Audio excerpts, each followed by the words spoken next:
Distinguished colleagues, just want to make a point of manifestation. I was the one who said this morning that sometimes we have to bend law. We don't have to. The point is,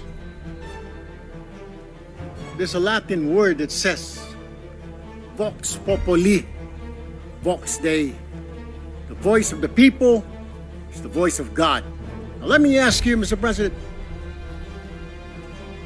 is our law higher than the voice of God? Is our law higher than the voice of the people? Mr. President, the law is supposed to protect the people. What we are asking, Mr. President, is the return of the value of good faith. I understand, Mr. President, what the gentleman from Pampanga this morning was saying, that it is not a requisite to return the money na kinuha po ng mga kontraktor, ng mga kumita po sa flood control project, Mr. President. Tama po yun, hindi po. At meron pong prosesong sinusunod tayo na kailangan sundin. Pag gumulong na yung batas, hayaan ng korte ang magsabi, Mr. President, tens of thousands of people went out last Sunday. Narinig ko po, hindi ko po alam kung yung makasama natin narinig. Narinig ko po yung sigaw ng taong bayan. Ibalik ang pera namin. Malinaw po. And I was asked by a reporter, by an interview, your comment. I said the message is loud and clear, Mr. President. Ayusin natin sa gobyerno ang ating mga trabaho. Iwasan po mahulog sa korupsyon. The people are demanding that these people, contractors, DPWH officials, including politicians who made wealth, kumita po sa flood control, na kung maaari isoli nila ang kanilang ninakaw sa bayan. And I think that is the right thing to do. Ang problema kasi, Mr. President, kung susundin natin ang batas, alam naman po natin ang pagdinig sa ating bayan ay buwan at taon ang inaabot. Baka pagdating po sa dulo, wala na pong makuha ang gobyerno sa mga taong ito. My only point, Mr. President, is the people were asking, the people are demanding. Isole yung pera na ninakaw sa kanila. Meron po tayong batas. True enough, Mr. President, I don't disagree. There is a process. May proseso, tama din po. Paano naman po yung sigaw ng taong bayan? How can we pacify the clamor, the anger of the population, Mr. President? I have no answer. My only answer, Mr. President, is isoli po ninyo ang inyong ninakaw. No ifs and buts.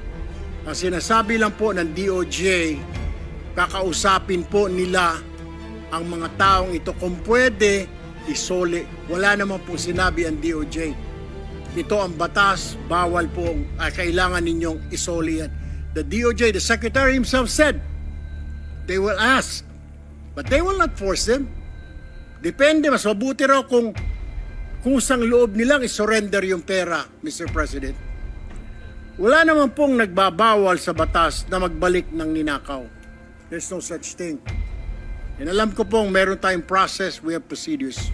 But my only point is, Mr. President, whether I'm right or wrong, I stand to the wishes of the public, of the Filipino people, ibalik ang perang ninakaw sa kanila. Period, Mr. President. Thank you, Mr. President. Thank you, Senator Erwin Tulfo. Senator Padilla is recognized. Opo. Ginoong Pangulo, napakaganda po ng mga punto na binitawan ng ating inahangaan na si Senator Erwin Tulfo. Ngunit, alam niyo po, meron pong historical injustice na nangyari sa mga Bangsamoro. Kung ang usapin po natin ay sisingilin natin ang inang bayan sa mga utang nito sa Bangsamoro at hindi natin padadaanin sa batas, para saan po yung BARM law? Mapupunta na lang po kami sa gulo. Mapupunta na lang po ito sa paniningil na hindi. Ganito, kailangan magbayad. Kailangan ngayon na. Kailangan po dumaan tayo sa proseso. Ang atin pong saligang batas ay malinaw na nagsasabi na may due process. Kung ang argumento po natin ay makikinig tayo sa sinasabing ngayon na. Teka muna po. Marami pong maliligaw. Katulad po ng mga kasama nating artista, halimbawa sinasabi nila, kung ganyan, wag na tayo magbayad ng tax. Paano po ang gagawin natin? Papayagan po ba natin na mga artista ngayon wag na magbayad ng tax dahil yun ang boses nila? Yun ang voice of God, yun ang voice of the people. Ang gusto ng mga tao, lahat ng tao ngayon ayaw na magbayad ng tax. Dahil sa nangyayaring ito. Ang gusto ko lamang pong linawin, Ginoong Pangulo, tama po, naniniwala po ako na ang tao'y galit na. Dapat lang po silang magalit. Marami nang talagang ghost project, ang dami na pong nangyayaring ito. Pero sana po, intindihin po natin din yung mga kababayan natin sa malalayong lugar na humahanap ng hustisya. Madami pong mga kababayan natin, katulad ng mga katutubo, na humihingi din po ng hustisya yan. Pero dinadaan po natin sa batas ang pagnanakaw sa kanilang mga lupain, ang pagnanakaw sa mga mineral resources nila. Pero lagi natin sinasabi, may batas tayong dapat sundin. Paano kung isang araw gusto din nilang ng anarchy? Gusto din nilang magkagulo? Gusto din nilang lumusob sa Malacanang, pumunta ng Mindiola? Yun po yung mga bagay po na dapat po natin ding isipin. Ako po'y hindi kontra kahit kanino dito. Ako po'y number 1 supporter ng lahat nandito. Pero pagdating po sa usapin na tayo'y magkakaroon na naman ng pag-aaklas. 20 taon na po ako sa Mindanao.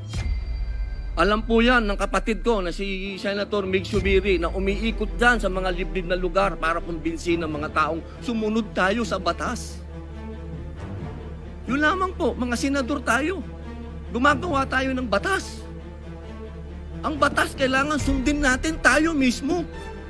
Yun lamang po, wala naman akong gustong sabihin kundi yun lang. Maraming salamat po. Senator Erwin Tulfo is recognized. Mr. President, just last point. Hindi po kahit kailan nagnakaw ang Bangsamoro. To tell you, kung mga kasama po natin, 20 years na pong nag-ikot sa Mindanao. Ako, lumaki po ng Mindanao. I've been to Hulo, I've been to Basilan, been to Tawi-Tawi, I've been to Marawi. Maro nga po ako magsalita ng Tausog. But anyway, ang sinasabi ko lamang po, wala pong ninakaw, kaya iba po yun parang you're comparing apples to oranges. Yung Bangsamoro po, hindi po nagnakaw, kaya yung sinasabi na kailangan kasuhan or something, hindi po Ang sinasabi ko lang po, ito malinaw, na yung sinisigaw po ng mga kababayan natin ni Sole. And that's my own opinion, Mr. President. We have to return it. Kusa po, kung gusto po, kung sincero silang maging state witness, gusto po nilang mapasok sa Department of Justice, then siguro po, in good faith, Mr. President, isoli po nila yung mga nakuha po nila. That is all, Mr. President. I have no further statements. Thank you, Mr. President. Thank you, Senator Erwin Tulfo. Majority